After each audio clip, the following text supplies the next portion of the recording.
श्री राधा वल्लभ सरकार की जय।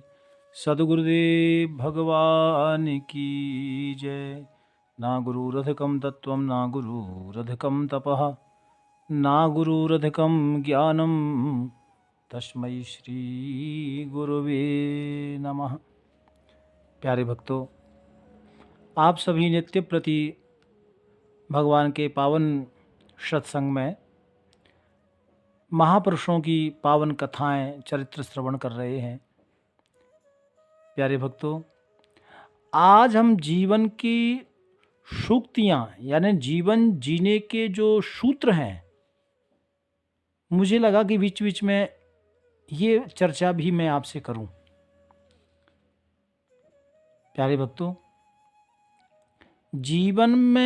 जीवन को एक सूक्त में पिरोना यानी जीवन का एक लक्ष्य बनाना, जीवन को समझना, उस पर चलना, ये बहुत बड़ी बात है, क्योंकि आजकल इसका बड़ा अभाव है।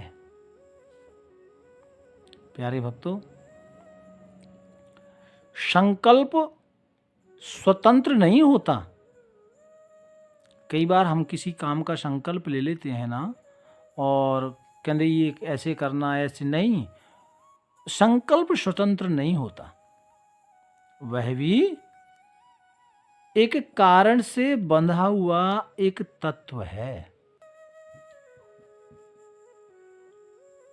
लेकिन संकल्प के पीछे कुछ है जो स्वतंत्र है। प्यारे भक्तों, क्योंकि शिव और शिवता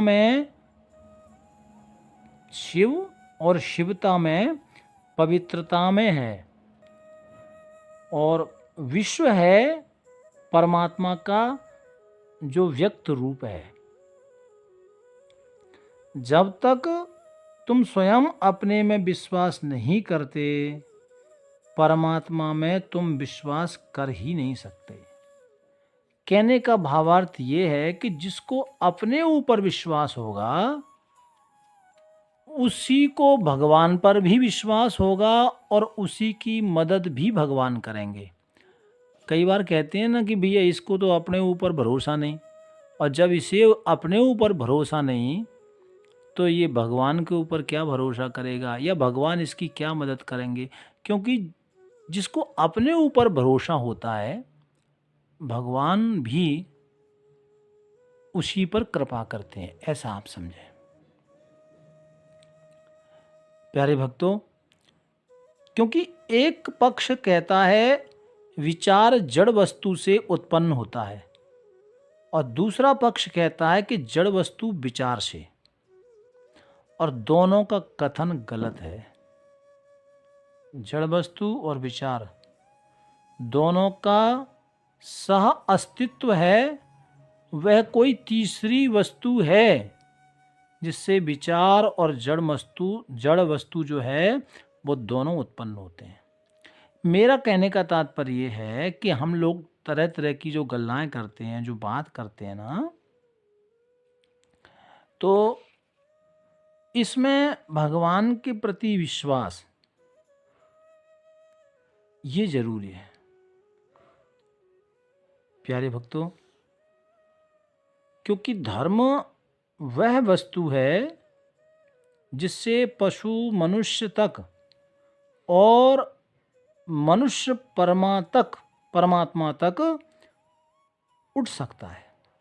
क्योंकि धर्म ही एक ऐसी चीज है जिसके रास्ते पर हम चल सकते हैं। और कहाँ चल सकते हैं? जो अंतिम पौड़ी है हमारे जीवन की, उसको हम पा सकते हैं। ये दुनिया क्या है, इसको समझो। ये दुनिया एक व्यायामशाला है, जहाँ हम अपने आप को बड़ा बलवान बनाने के लिए सोचते हैं या बनाने के लिए आते हैं। सोचते भी हैं, बनाते भी हैं, और इस दुनिया में आते भी हैं। तो इस संसार में हम आए हैं अपने आप को बलवान बनाने के लिए, तो बिना भगवान की कृपा के बिना, ठीक है, बिना परमात्मा की कृपा के बिना हम अपने आप को बलवान नहीं बना सकते। जैसे तुम पौधे को उगा नहीं सकते, वैसे ही किसी बच्चे को हम कुछ कार्य कराते हैं, बोलते हैं, बोलने से आप सिखा नहीं सकते। क्योंकि हम जो किसी को सिखाते हैं ना, तो वो उस कार्य के लिए नकारात्मक पक्ष में ही होता है। हम केवल उसको सहायता दे सकते हैं। इसलिए जीवन में वो सहायता क्या है? अच्छे कर्म की चर्चा करना, धर्म के विचारों को देखना, धर्म पर चलना, है ना। सत्य 1000 ढंग से कहा जा सकता है और फिर भी हर ढंग सच हो सकता है। ये समझने वाली बात है प्यारे भक्तों। सत्य आप अलग अलग उदाहरण के माध्यम से समझा सकते हैं, लेकिन वो एंड में वो सत्य ही होता है। ऐसे ही ये मानव जीवन जो हमको मिला है, इसमें जो हमको सफल होना है, यदि एक अनंत श्रृंखला में कुछ कड़ियाँ समझाई जा सकती हैं, तो उसी पद्धति से जीवन को, यानी जो ये कड़ियाँ हैं जीवन की, जो परेशानियाँ हैं, इसको समझा जा सकता है। ठीक है ना। क्योंकि और ये सब हम लोग समझ जाते हैं ना, तो फिर जो हमारे भगवान जी हैं, राम कृष्ण, है ना, ये सब अवतार लेके आए। भगवान ने अवतार लिया, किसका अवतार लिया? मानव का अवतार लिया। तो ईश्वर मनुष्य बना, मनुष्य भी फिर से ईश्वर बनेगा या बन सकता है, ये प्रबल इच्छा और बहुत ज़्यादा संकल्प, जिसको सिद्धि में हम बदल सकते हैं। तो इसके लिए हमें धर्म के साथ चलना पड़ेगा। इसके साथ में हमें अपने आप को समझना पड़ेगा, ये जरूरी है। क्योंकि और उसके लिए समझने के लिए कुछ नहीं है, एक ही गल है, और वो क्या है? पूरे विश्व में भगवान का दर्शन करना, अथवा तो विश्व में केवल एक आत्म तत्व है, सब कुछ केवल उसी की अभिव्यक्तियां हैं, यानी सबके अंदर एक ही भगवान है, सबकी एक ही आत्मा है। ऐसा मन में विचार करके हम धर्म पथ पर आगे बढ़ सकते हैं, आगे जा सकते हैं। ये छोटी छोटी बातों को हमने समझना पड़ेगा प्यारे प्रभु प्रेमियों। क्योंकि दुनिया में अलग अलग ढंग से लोग समझाते हैं, अलग अलग तरह की गल्लाएं करते हैं, और दुनिया के जितने भी अलग अलग धर्म ग्रंथ हैं, उनमें सब में अलग अलग भाव से, अलग अलग तरीके से बताया। दुनिया के सब धर्म ग्रंथों में केवल वेद ही यह घोषणा करता है कि वेदाध्ययन गौण है, सच्चा अध्ययन तो वह है जिससे अक्षर ब्रह्म को प्राप्त होता है।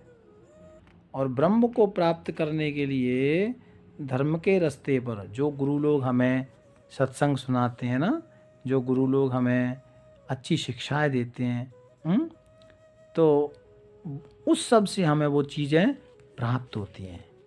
इसलिए मैं ये कहना चाह रहा हूँ आपको कि जीवन में जो धर्म के रास्ते पर साथ चल के अपने आप को जानना, है ना, अपने आप को पहचानना, और अपने स्वाभिमान को पहचानना या अपनी अपनी आत्मरक्षा। ठीक है, एक बार रामकृष्ण स्वामी परमहंस से किसी ने पूछा, औचित्य की रक्षा के निमित्त मनुष्य को आत्म बलिदान करने के लिए उद्यत होना उचित है अथवा गीता की शिक्षा मानकर कभी भी प्रतिक्रिया न करने का पाठ सीखना चाहिए? तो स्वामी जी ने धीरे धीरे कहा, मैं तो प्रतिक्रियाहीन होने के पक्ष में हूँ। फिर कुछ देर चुप रहकर उन्होंने कहा कि सन्यासियों के लिए, गृहस्थ के लिए आत्मरक्षा। कहने का तात्पर्य मेरा ये है कि धर्म के रास्ते पर चल के आत्मरक्षा, स्वाभिमान की रक्षा और धर्म की रक्षा ये जरूरी है। ये बड़ी ये शुक्तियाँ हैं जीवन की, शायद समझ में ना आए तो कल मैं एक एक वर्ड आपको समझाने का और बोलने का कल से प्रयास करूँगा कि जिससे आप सरलता से इसको जानें। प्यार से बोलो राधे राधे राधे।